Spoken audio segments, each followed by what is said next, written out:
Hey guys, MC Mura here, and Street Fighter 6 is now at the tail end of its year 1. It's gonna be over with the launch of Akuma, who comes out in just about 10 days. And it's fair to say that this game had one of the best launches for a fighting game that I have ever seen, right?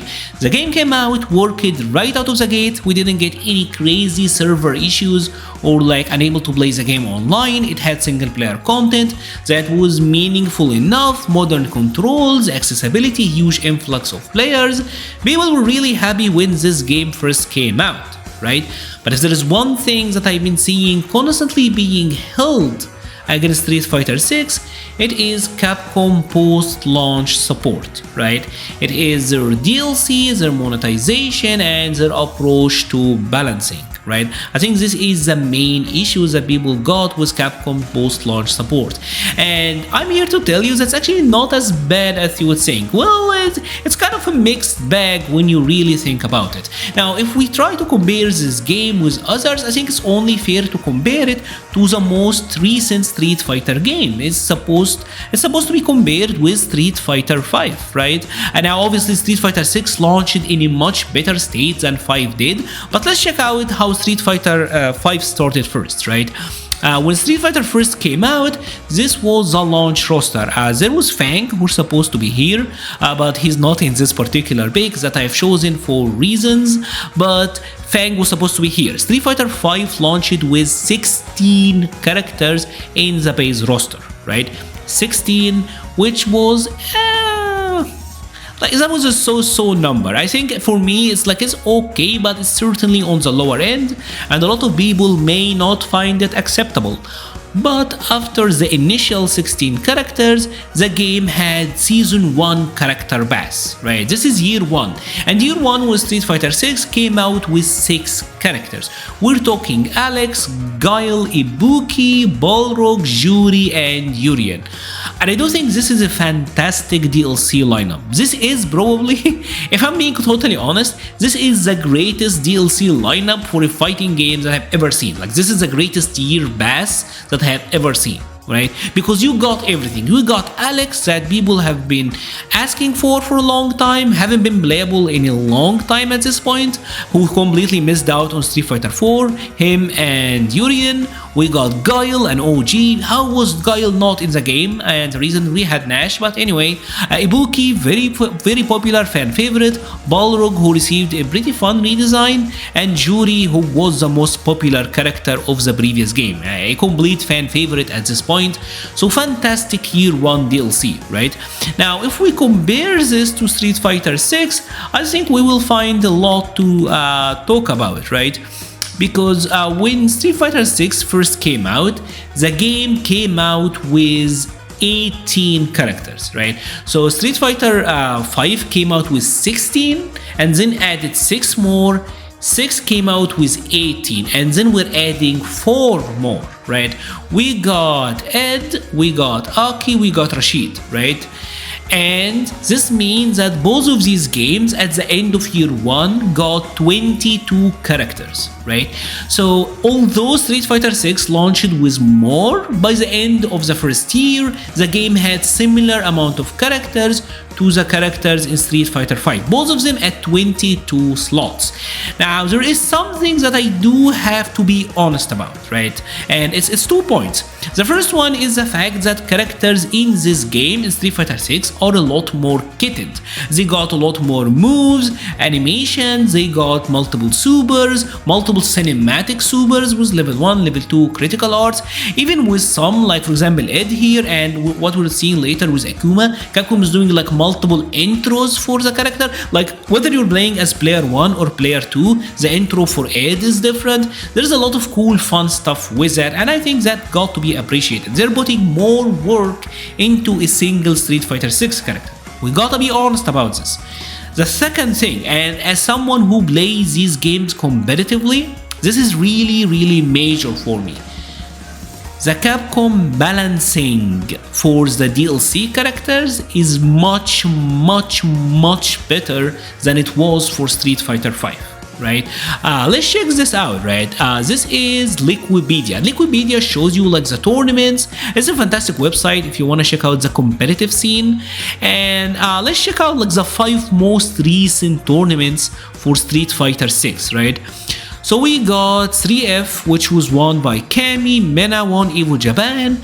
Texas Showdown, Brian F won it with Ed, right? Level Up Expo, JP won it with Rashid. And just like yesterday, Ending Walker win Brussels Challenge with Ed, right?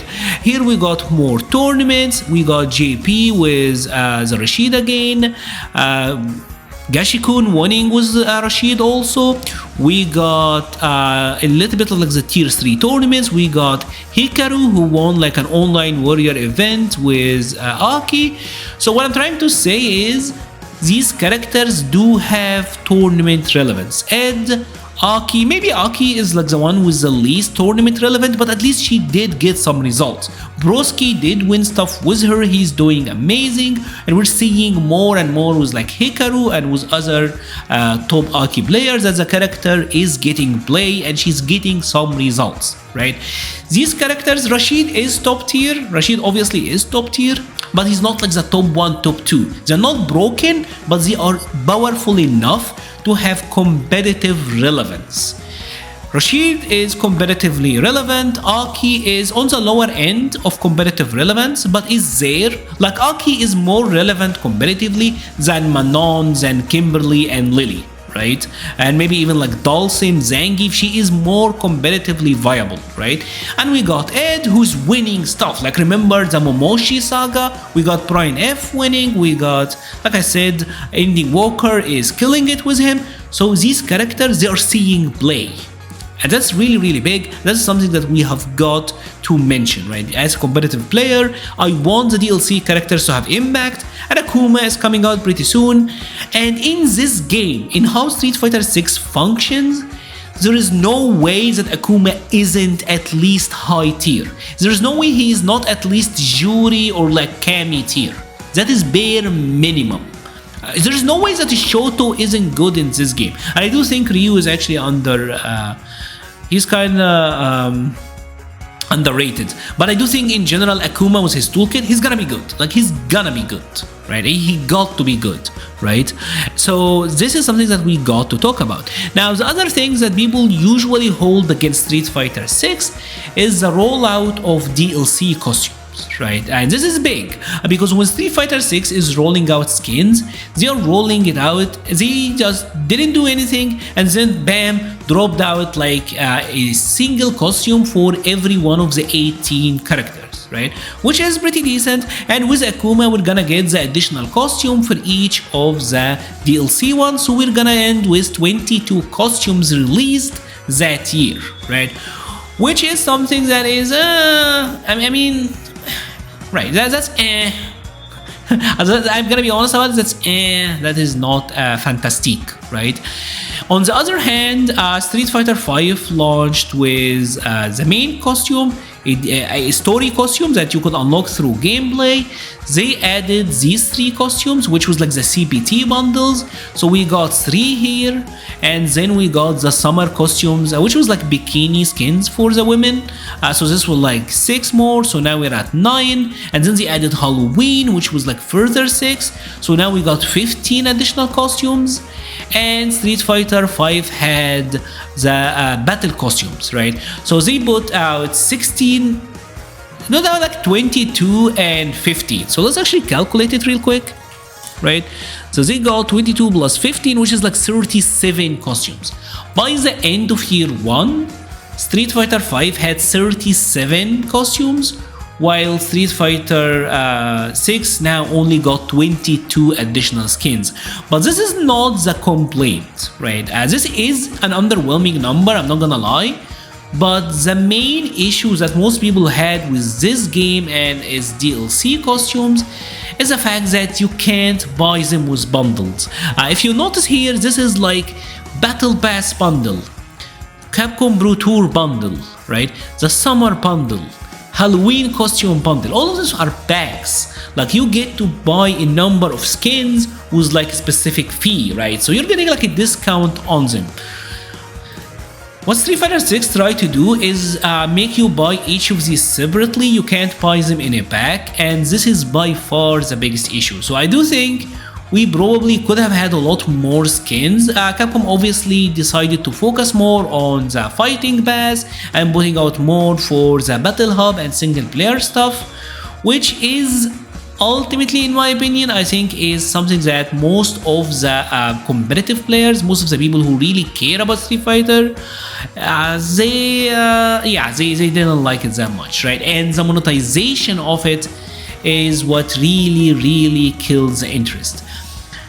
Now, obviously, what's left is the balancing, right? Capcom decided to go with a very strict 1 year balance, one balance patch a year, which I do think at the end of the day, especially with the pre-season, like where we're currently at, is kind of underwhelming. Now, I will say that this game, all things considered, right, had probably the best balancing of a vanilla Street Fighter that I have seen. But I do think they do need to speed up the process a little bit because the meta catches up fast. But at the end of the day, I also want to highlight that if you took a look at Street Fighter 6 throughout its year, right, we've seen characters go up and down. Like, remember when the game first came out and people thought that Luke wasn't that good? Remember at the early days when everyone thought like Manon was totally busted?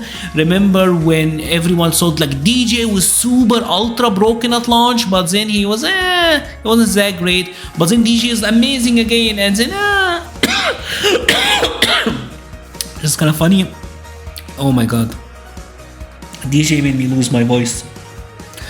Guile, kind of in the same deal, amazing at launch, but then Ken, who's like, Ken is top 3, he's the best character in the game, and then people now talk as if Ken is not even top 5, top 6 or 7, which is crazy. So the meta have developed. Then we got Chun-Li, who's like very good at the early going, but no one really noticed it. Chun-Li took a lot of time to develop. So what I'm trying to say is, yes, the games, the balancing, I think got too stale in my personal opinion, and they definitely need to put out like 2 or 3 balance patches a year.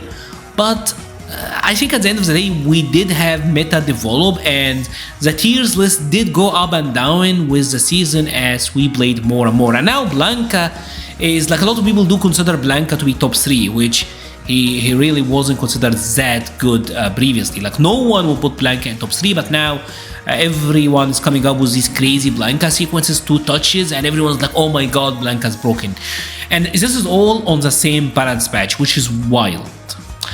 Anyways, that is pretty much it for today's video. I hope that Capcom will address it. I hope that we get better DLC rollout in the upcoming season.